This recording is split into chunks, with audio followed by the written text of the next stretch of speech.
for anybody that missed it, I will post it onto our invite at Facebook. And Greg, I will send it directly to you via email. And so we are getting started. My name is Malika Albrecht, and I am the founding editor of Redheaded Stepchild.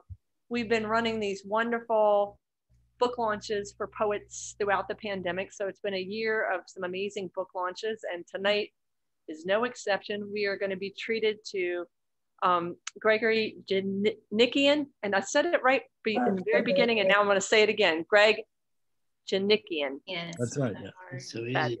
Thank you. I'm going to remind everybody to mute yourself while you're not speaking, so that we can really focus on the reading tonight. I'm going to give an overview because Greg, you're such an amazing person with so much that you've done, and I'm really grateful to Lynn for connecting us so that we could celebrate with you tonight. He was born in Alexandria, Egypt, and came to the United States when he was 8 years old. Spent his boyhood in Williamsport, Pennsylvania, and is still in Pennsylvania now, living with his wife, artist, and let me get this correctly, Alyssa Bennett. She's just outside of Philadelphia, Pennsylvania. This is your 9th book? No, it's my 7th. 7th, okay. But thank you. Well, 2 more to go. Yeah, no, I'm not a mather, that's for sure. So his poems have appeared in numerous magazines such as American Poetry Review, American Scholar, the Georgia Review, Boulevard, and the Iowa Review Tri-Quarterly. Best American Poetry, Good Poems. We are for such a treat. So I'm not going to spend a lot of time reading that because I want to really turn it over to Greg, but I did want to ask Greg, where do you prefer people to purchase the book? And is there a way for us to get a signed copy directly from you or from the publisher? Probably not from the publisher. If you'd like to send me a book, I could sign it and send it back to you. Awesome, beautiful. I think that's probably the only way that I think we can do it. And it's available on Amazon and Indie and your local bookstore and the Chicago Distribution Center. That's the distribution center for the University of Chicago Press. Wonderful. And to get in touch with you, can I put your email address in the chat section? Would that be okay? Sure. Okay, that's what I'll do, so that people, if you want a signed copy, okay, directly to Greg, and he'll send it back to you after he signs it. So with no further ado, I'm just going to turn it over to you, Greg, and I will put your email address in the chat section. Thank you so much, and welcome to Thursday Night Book Launch. Congratulations on your 7th book.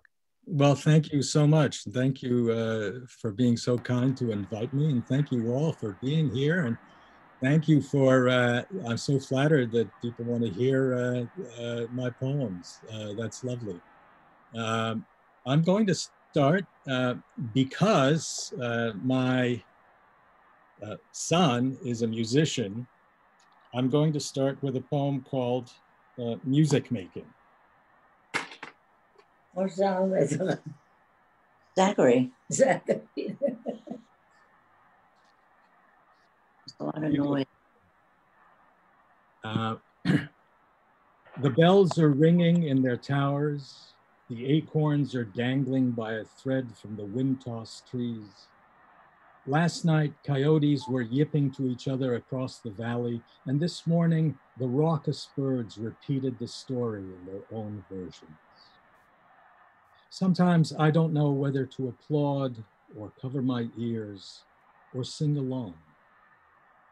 The refrigerator has clicked and hummed at odd hours of the night, and now my cat is walking over my keyboard, tapping out a blessing I wish I could understand. The world's blips and pings, street traffic, glass clatter, hammer clank, make up, John Cage said once, maybe plunking a clothesline, the irreproducible music of our lives. And I'm adding to it without effort, just one of millions in this musical drift, shoes clacking against the sidewalk, newspapers rustling mid-commute, the office of twang and timber open for business and everyone invited. Let a choir of angels join with their open mouths. Let the devil stand among them, pitching his stones into a lake. I've turned over a rock. Even the woodlice are scuttling in the dirt, making as much noise as they can. The world turns on a needle. Everything I've said out loud has bumped into something or other, even as ephemeral as vapor or smoke, causing such small riots of sound, imperceptible changes of direction.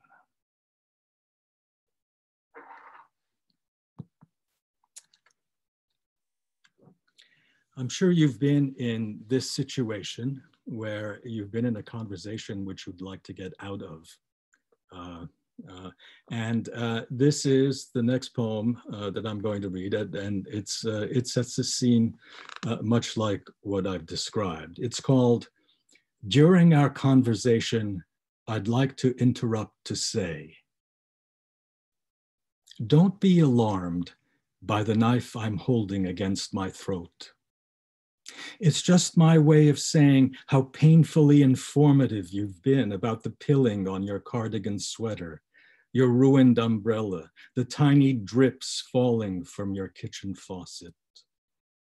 Please, no more vivid accounts of your dog taking a bath, or your mother giving you one long ago, which has kept you psychoanalyzed for years, the stinging soap in your eyes, the water pot tilting above your head.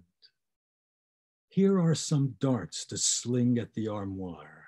Here is a pair of scissors to mangle a blouse into little overtures of anger, quick and decisive. Oh, forgive me if I'm trying too hard to piece the world back together again into a smooth, impossible egg next to the frying pan. Let's begin by saying something unimaginable. This torch I'm holding toward you, light it with your one burnt match. See, here's a labyrinth. Here's some thread and only one way leading to the gist of things, so many dark passageways to keep us either hopeful or tingling with terror. We can enter it like a conversation we've always dreamed of having, without scissors or knives. Whatever we say to each other now might have every risk of ending badly or changing our lives.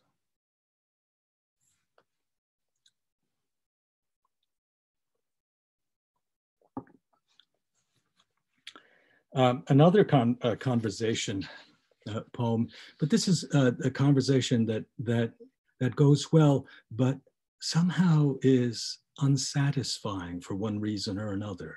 It's called Episode at the Neighbor's House. It wasn't the food or company. We were laughing.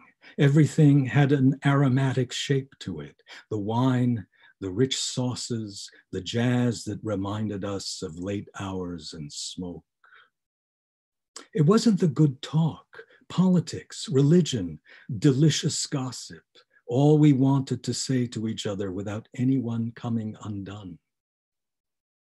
It was as if something were eluding us, even as the night got darker and the darkness painted the windows a color we could almost touch. Maybe it had something to do with the sound of the wind rushing through the garden, or the garden itself releasing its 100 petals. It wasn't love or friendship. It was a small disturbance, longing, one of us said, though that wasn't exactly it. It was something like a hollow in the throat, a hole inside the hole of the eye, a stone shining in a river that made the river seem emptier.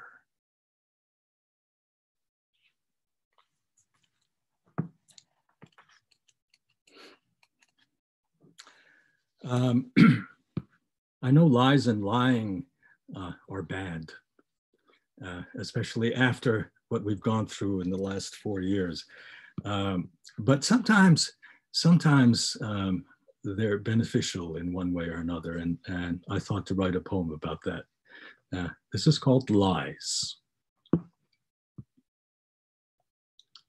It's a kindness sometimes, how you'd like to say one thing but choose another. That luscious roast, for instance, you could wear home as a shoe. The lovely dress that reminds you of a tent flap in a storm. Yes, you say, it's a dazzling page turner, thinking, where did the language go to die? Such are the diplomatic swerves one takes for friends and family, not to mention one's beloved, and how lovely to offer them a dollop of cream instead of the gall. Of course, some lies are better left unsaid, their footings crumbling to powder even before the house is built. But some are so artfully conceived, you almost wish you were the object of their attentions. Many thanks for your intricate efforts. The world is your oyster, your fortune says, with a slight and a wink, and even you seem willing to be huckstered in, looking for the sweetness in the salt and maybe the hidden pearl. And isn't it too easy to admire the truth, stretching always like a clear expanse without obstruction or change? Nothing in its field to cast a shadow or bend the light in 100 ways.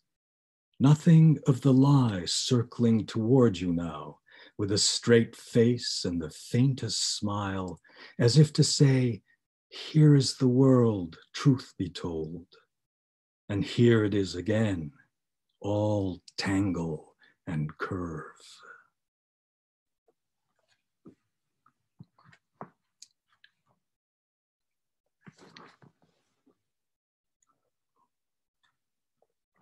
A poem called Sometimes.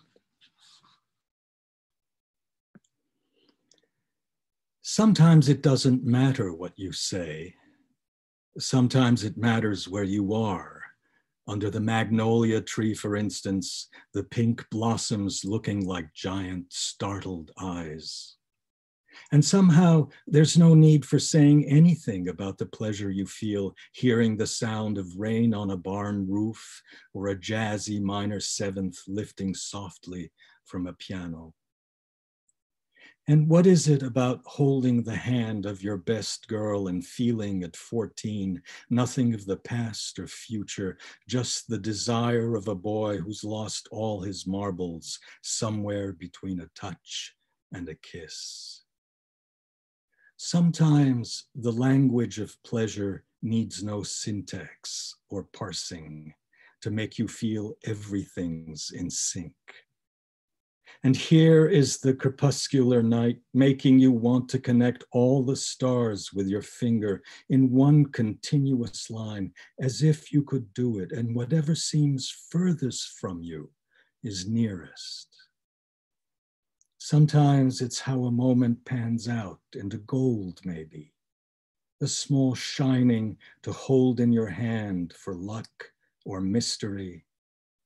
Sometimes even nothing you can say will keep it there.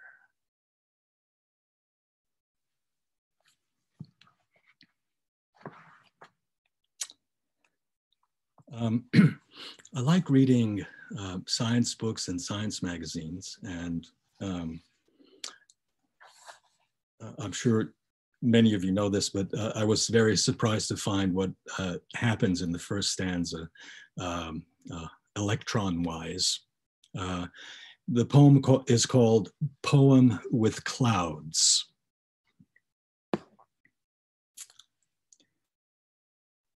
After his wife mentioned in passing that what they were really feeling each time they kissed were her electrons, his electrons, repulsing each other without touching, he began kissing everything, the rough bark of a tree, the cat's furry back, the piano keys always smooth. He wanted to see why one cloud of electrons was mystifyingly different from another, why he could distinguish just by kissing a potato from a peach pit. People were beginning to avoid him, his dogged investigations, his walk down the street that took hours. A couple mentioned the Oort cloud, 9 trillion miles away. Kiss that, they said, laughing, their arms around each other. After a while, his lips grew inflamed, as if there were no distance between them and everything he loved. One day, a tree fell and he heard it. Then he kicked at a rock and it hurt. He went back to his wife and gave her a kiss everywhere, giving her pleasure without ever thinking of how he was doing it, only that it felt right to do it, which was all they both ever wanted.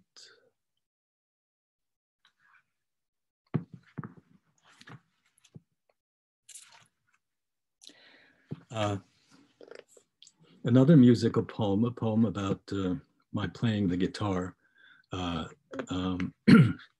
There's certain, I've played many instruments, well, 3, and I've always hit a plateau when I've played an instrument and couldn't quite get beyond that plateau, and wished I was able to.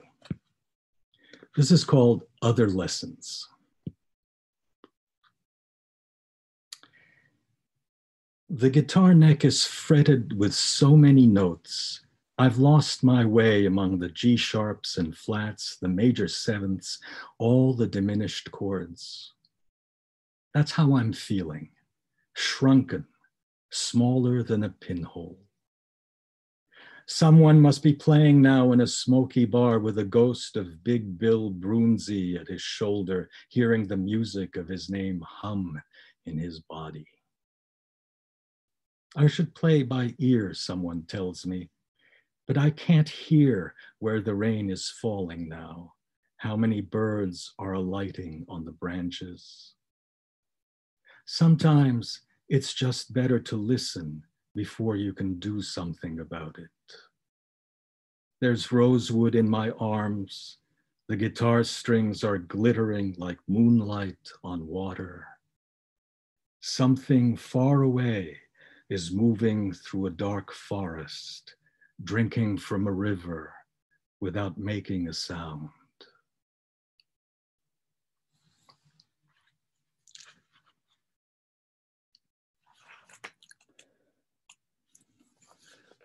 I don't know if I share this with many people, but I'm kind of afraid of bats, having had to deal with bats several times, though I also find them an animal that seems very spiritual to me.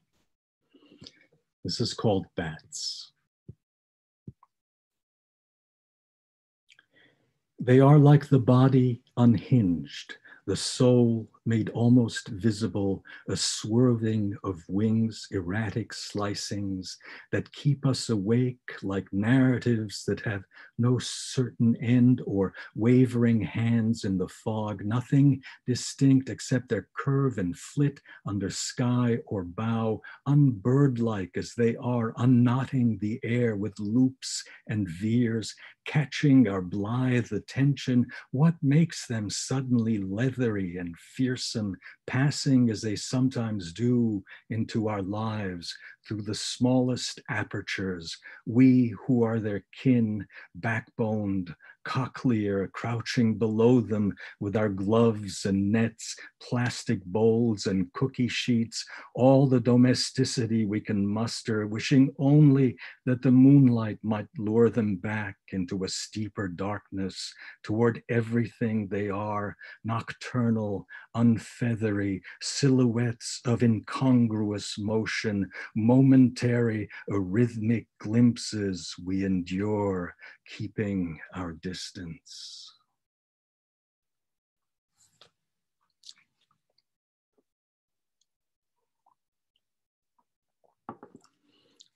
Um, this poem is called Beauty. It's surprising to me where the beautiful comes from and how sometimes we are surprised where it comes from. Something untoward, perhaps. Beauty. In the eye of the beholder, we say, disregarding what the beautiful might spring from, an oil-slick satiny iridescence, the ravishing splash of orange in the smog-ridden sky. Yesterday, someone pointed to the loose strife overtaking our garden, praised the lovely, delicate petals, the long, magisterial stalks. Sometimes the beautiful is a fire that takes the whole of a tree in its arms. Sometimes a wild and engorged river cutting deeply into the land. The beautiful floats beyond us, immune to our beholding. Once on a slow train home, it was the 100 refinery towers looming eerily over our passage, flaring like dark angels. Sometimes it touches us without scruple or intention. This arrow's fletching against my fingers, the soft art required to bring down, make war. Sometimes it's almost nothing at all. A long whistle in the distance, a startle of new rain, a woman's delicate hand appearing in a window, then disappearing before any implication.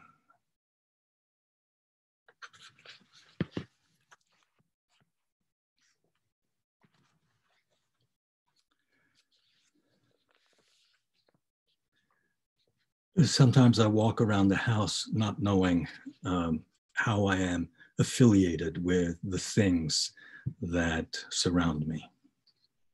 And this is called a moment without objects. Suddenly I felt something had been forgotten. And I went from cupboard to bedstand to coffee mug and desk to find what I thought had been missing from my life, as though I could find it where I had spent most of my hours. I sharpened a pencil.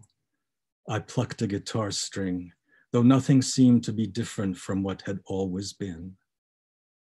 I said mountain, then desert, as if the two contrarieties would offer me a doorway to a sideways landscape.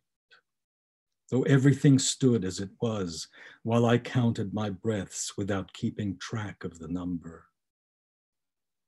Then there was a shrill sound outside, a blue jay's screech, a shadow of wing tipping the balance. Then the noise of the house readjusting its planks and sunlight falling on the kitchen floor and my finger running slowly along the smooth apparition of morning without knowing why.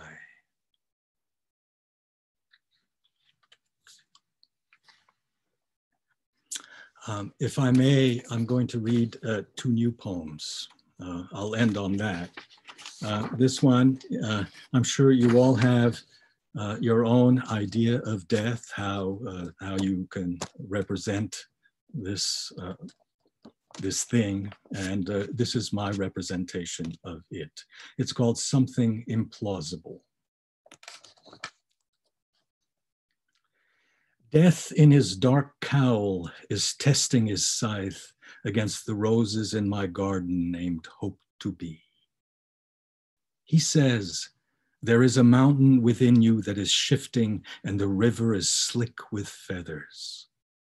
He says, the way inward is always more frightening than any simple migration. Sometimes I don't know what he means. He is all nuance and innuendo. Sometimes he grins, showing his lighter side, as if he's told a once-in-a-lifetime joke. Sometimes he makes a sad face, pursing his lips, his fingers sliding down his cheeks like imaginary tears. I've spotted him driving around the neighborhood in his rattle trap with a cracked windshield and a bumper sticker that says, "My second car is always available." I've seen him rummaging through garbage cans, picking out slices of pizza. I've seen him dining at Chez Philippe, sipping mignonette sauce from an oyster shell. When my father lay curled on his bed, he was there, spooning him, his body being of two bodies. Once I found him lying by my mother, cooing, until she woke and swatted him off with her cane.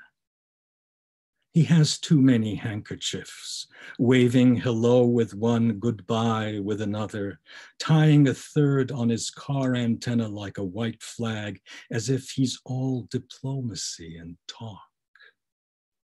He'll come to you whenever it's time, asking you what you've stopped believing in, the proof in the pudding, all the old saints, every get-rich scheme and invitation, and lay it all out on a platter saying, "Is this what you've always wanted?"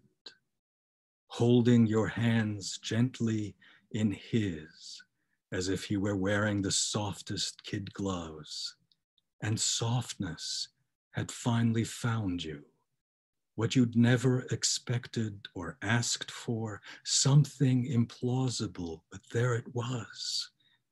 Like the song of a summer sparrow echoing from the winter trees, or the scent of gardenias wafting from a hillside where no flowers had ever grown.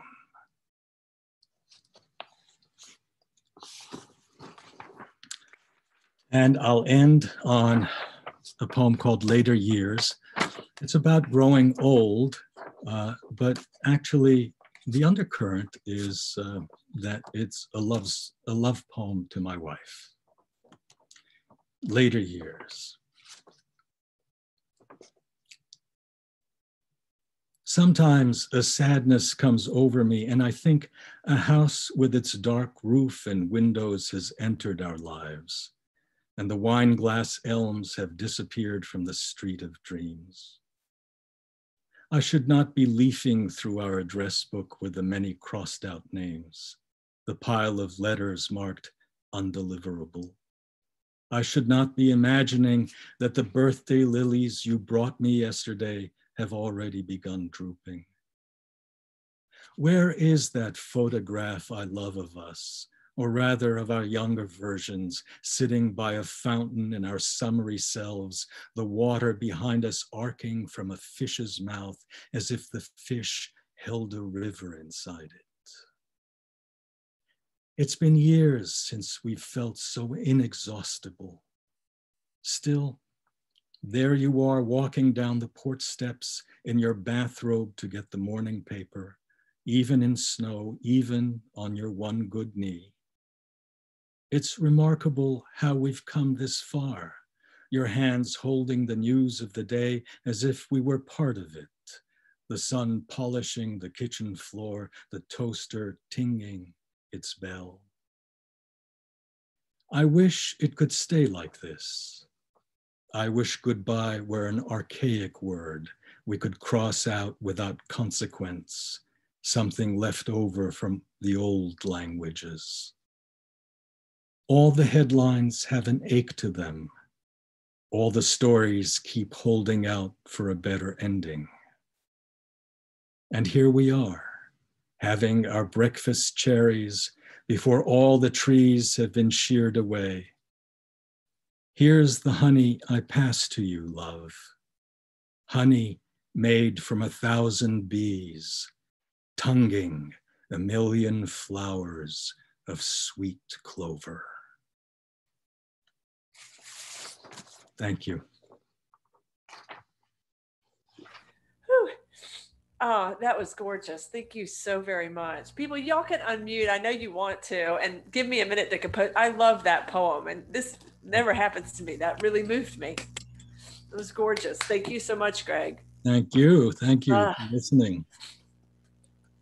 People, feel free to unmute and clap. Yeah. Say it again, Donna. Wow. These last two poems were new. They have not been published yet. Is that correct? One of them has been published. The other one hasn't. Later years has not been published. And Something Implausible has. okay. Yeah. Something Implausible was Absolutely fabulous. fantastic. Yeah, gorgeous. Yeah. I wanted to remind people that the book he was reading from was Sojourners of the In-Between. And I was hoping, Gregory, for people that haven't seen the cover, if you could just show it, because it's a lovely cover too. Yeah. Can you see it like that? Yep, it's perfect. It's beautiful.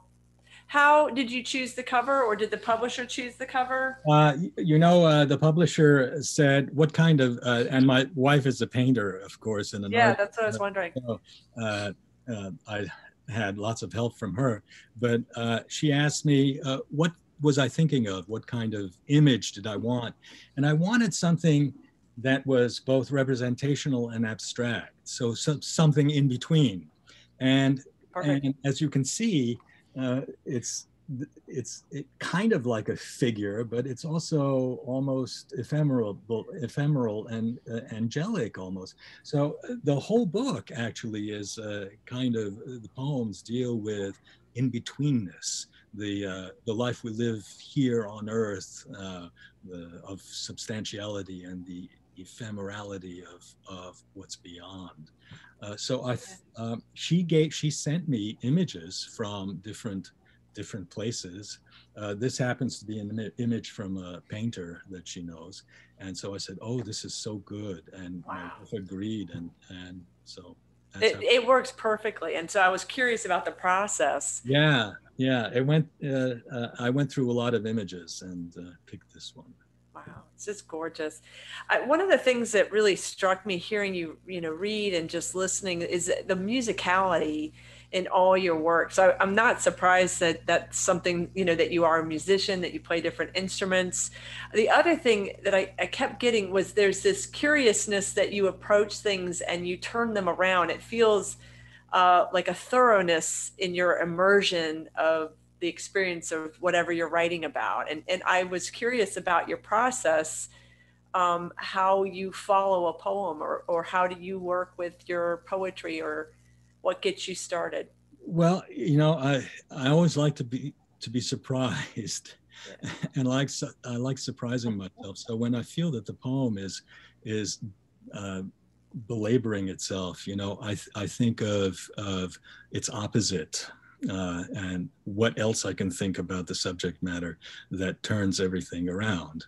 And that's very helpful for me. And it actually rejuvenates my writing and rejuvenates the poem itself. If you're too intent on one particular idea or meaning, then I think the poem sort of sinks.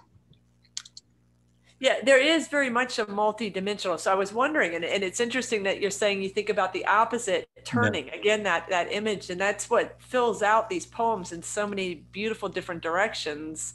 I also think that I will never get at what I want when I'm writing the poem, and that helps me out too. That there's always something eluding me. And I want something to elude me. I want that elusiveness to appear in the poem, because so much of our lives, of course, is elusive to us. Yeah, I love it. And I love how you just phrase that, because that's really the experience that us as the listeners or the readers have, that there's all this being shown, but there is still that element of mystery Yeah. It's lovely. Yeah. That hole within the hole. Yes, the hole within the hole. Yeah. If people have questions, feel free to, unmute and join in. That's one of the great things about having this platform, is that you really can, have more of a conversation. And we have Greg right here. Otherwise, I'll keep asking questions because I'm curious. With this book, how did you find, how do you work? Do you work towards a book, or do you just start finding poems speaking to each other? I mean, having created 7 books, there has to be something in that experience that you can describe. I have written books which have dealt with one particular theme. My 5th book was called So I Will Till the Ground, and it started off describing the Armenian genocide in 1915. I'm Armenian, and how it affected my family and my being in Alexandria and its effect on me there, and my coming to this country and growing up with that kind of ominous shadow behind me. So that was a book in itself, and I think it wrote itself as a book. There was the book before then was called Years Later, and it was all about romantic love. And so I had as I was writing poems, I was working toward that idea. With this book, I think I didn't know what I was really doing, which probably helped me to a great extent, because I guess, I liked writing about elusive things. Most of the poems deal with that. And I suppose they just, as you say, after a while, talk to one another. Yeah. And I knew that the book was coming together because of that. I was just going to say, bats, the poem Bats is such like a concrete concept, bats, but then there's the way you turn with that becomes its own spiritual ruminations on aspects. So I really think that that's a beautiful, and I wanted to ask, do you edit specifically for sound? Yes. Yeah, yes. I can hear it. Yeah. Okay. That's what I thought. That's awesome. I did. I was when I started writing poetry, I was a formalist, got my first book as a sonnet cycle in it. And long before then, I was rhyming and writing poems, which had a very strict metrical structure to it. Which I had to break out of because it became a little oppressive, but the music stayed there. Yeah. Yeah. No, I was going to ask you, do you scan? Because it did seem at certain points that there was, a lot of rhythm and meter going on in the poems, besides just the language choices, the word choices. I'm very aware of the scanning. Yeah, that's lovely. No, it's a beautiful thing as a listener to hear. So thank you for that. That is amazing. Well, if there aren't any questions, then we will head towards open mic. Greg, thank you so very much. Thank you very much for this has been a very friendly audience. I love it. Thank you so much. I feel very comfortable with you and being here and with you. Yeah, and people are writing stuff in here, so I will send this to you. Max just wrote, thank you, beautiful. Paul said, thank you, Greg. And then there's a lot of different comments. So I think, but I have to say, I normally comment more, but I was so taken, I didn't want to miss an image. So I was like, I can't type, I have to focus. And so there may be a little bit less going on in the chat section. That's fine. That's fine. That's normal, because I didn't want to miss anything. Thank you so very much. So I have 3 names written down. If I've missed anybody, please let me know. Right now I have Donna, Jay, and Julie, and we will start in that order. So I will come to you, Donna. There you are. Give me just one moment. Okay. Fabulous. You're good. Toxic positivity and silver linings. After Daddy died, a friend came to visit, brought a homemade casserole, sweet tea, a book about an angel resting on a cloud, and ran over the family dog while backing out of the driveway. In a small town in Iowa, there is a tree in the middle of the road.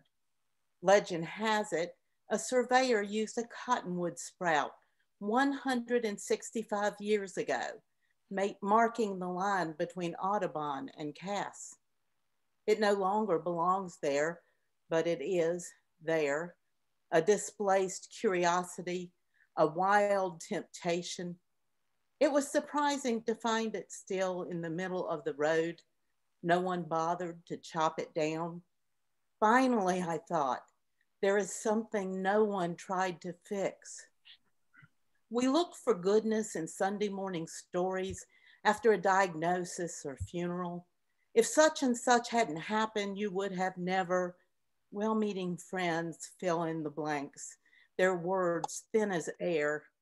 Consolation prizes are for losers. There is no consolation for what was lost. When a 30-something someone took a bullet like a rocket to the moon, someone we loved like life itself, all I could say was Jesus, Jesus, Jesus. And when someone tries to make what I said okay, when they say sometimes curses are prayers, I won't even bother to explain the difference. Ooh, awesome, Donna. And that image of the tree in the middle of the road is going to stick with me for a while. Yeah. That just beautiful and toxic positivity. Totally get it. Yes. I heard a rabbi, I guess it was last week, talk about toxic positivity. And I thought, oh, I'm going to have to write about that. But clearly it resonated in a lot of different directions. Thank you for sharing it. And wow, it's still got that new poem smell. Yeah, it does. Awesome. Awesome. I'm heading your way, Jay. Give me just 1 second. Yeah, hi. I want to thank Greg for his. What? I don't know what that was. Oh, okay. I want to thank Greg for his reading, which was terrific. I think his poems have this wonderful combination of mystery and precision with some humor also. And I have to say that I've known Greg for well over 40 years, and he was actually a mythic figure in my life before I ever met him, because he preceded me at University of Pennsylvania and Syracuse University by a few years. So I never actually met him then, but I would encounter his poems in the literary magazines, and I would hear people talk about him. And so once we met, I was glad to see that he's a wonderful human being, not just a myth. And our paths have crossed many times since, always with great pleasure. Well, thank you. Thank you, Greg. Thank you. Maleka, I'm glad to know about your series. And you mentioned that you're giving a chance to people who are launching their books during the pandemic. I'm also in that situation. I had a new and selected come out last year called Loving in Truth. And I will just read one of the new poems from it. This is a poem called Where, and it's W-E-A-R, Where. The birds wear air and the fish wear water. Once we knew the soul wore matter, but now no matter, the soul wears down. The duckling's down lets it wear water in wearying weather. The weather wears the sun's fire that warms the earth in its wrap of air. Earth wears the moon, and the moon wears water, pulling the tides from their coastal harbor and wearing them down upon the sand, where the tides wear land, where we wore each other like winter clothing. We watched our breath, and into the ground we wore each other, honeymooners on a train squabbling over the lower berth. Christ, how can you lie, my darling, naked under cover in the winter wearing earth? Ooh, awesome. Jay, somebody wrote in there, marvelous wordplay. Yeah, that was fabulous. It was wonderful to hear. And I want you to get in touch with me if you would, and we will schedule a book launch if you'd like to. That would be okay. fun. Great. That would be Just terrific. MalekaAlbrecht@gmail.com. Thank you so much for sharing that, Jay. You're very welcome. Thank you. Yeah, I love how that linked into itself. That's fabulous. I love hearing people's poems and thinking, oh my gosh, look at those mad skills. Y'all build away. This is beautiful. I'm heading to you, Julie. Speaking of beautiful building, I would like you to be, unmute, please. That's perfect. Thank you. And thank you. I was lucky enough to be on this series, I think, back in January, and I had such a good time. And Greg, I just want to say how much I loved your reading. My husband and I love New Ohio Review, and we had read Something Implausible in that, and bought So I Will Till the Ground, and it's one of the most beautiful books I've read in years. So I was really excited to see this tonight. So my book, Those Who Keep Arriving, came out during the pandemic last year. And this poem is called I Want to Eat Bugs with You Underground. And my husband has band practice in the other room, so I'm hoping it's not going to carry through. But the scientist on the radio said that humans will survive. And at first I was buoyed, but she only meant some of us, the ones living in tunnels, eating crickets to survive, when the rest had died from mass starvation after droughts lasted longer and seas rose faster and wars killed bigger because everyone wanted what little was left. I'd be fine with being one of the billions dead unless you were still alive. Under a down comforter or by a trash fire, I want to be where you are. You know how poorly I dig holes, how angry I get when I'm cold, how twice I've accidentally maced myself, and still you take me with you down into the earth, give me more than my fair share of caterpillar. Few believe we're in the middle of the end because ruin can happen as slowly as plaque blocking arteries, and only later feels as true as your hand resting on my hip, both of us quiet as roses, waiting for the bees to arrive. Oh, Julie, I love hearing that. I love that poem. When I first read it, I was like, I keep coming back to that poem over and over again. Oh, thank you.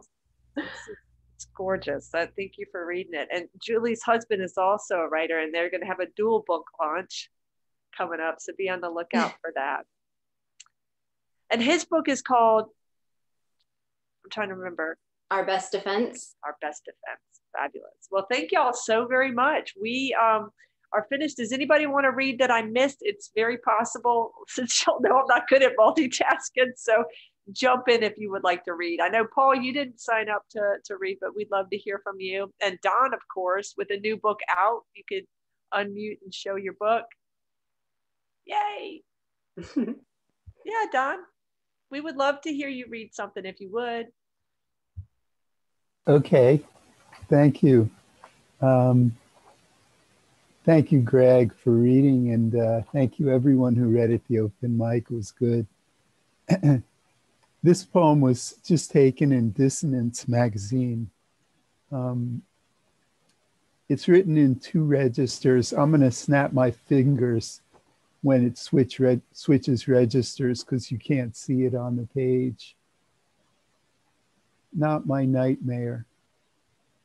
I saw the pawnbroker in college, a family picnic in a spotless German wood, the growl and squeal of engines and brakes, soldiers climbing from the trucks, the father led in chains through a warehouse.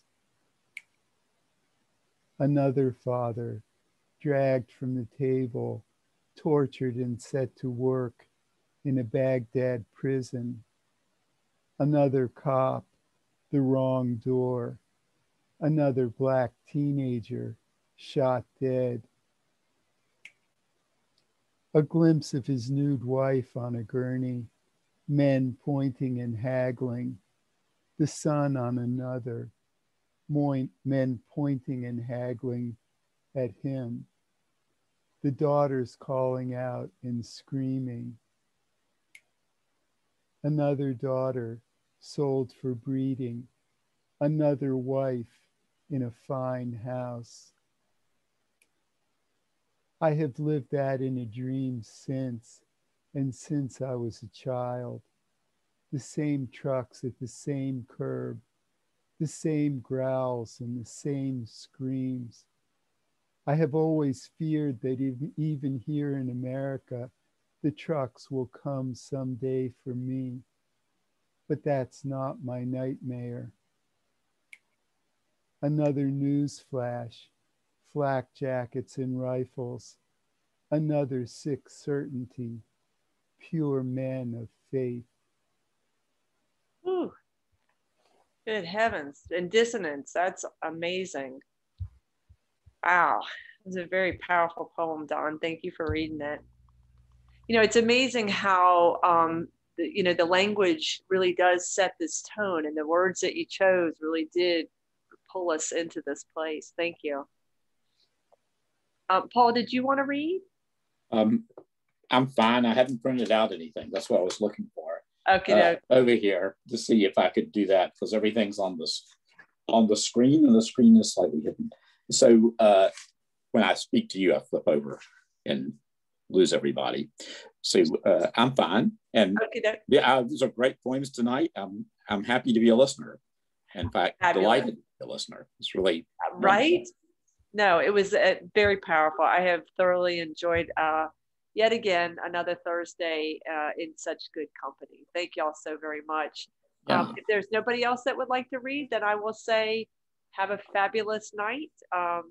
Greg, thank you so much again. And it's great to see everybody. Thank you very much. And remember that in the chat section, if you do want to send a book for Greg to sign, I put his email address, so make sure you grab it if you don't already have it. All right. Be well. Thank y'all. You too. Bye. Thank you. Yeah, I know. Bye.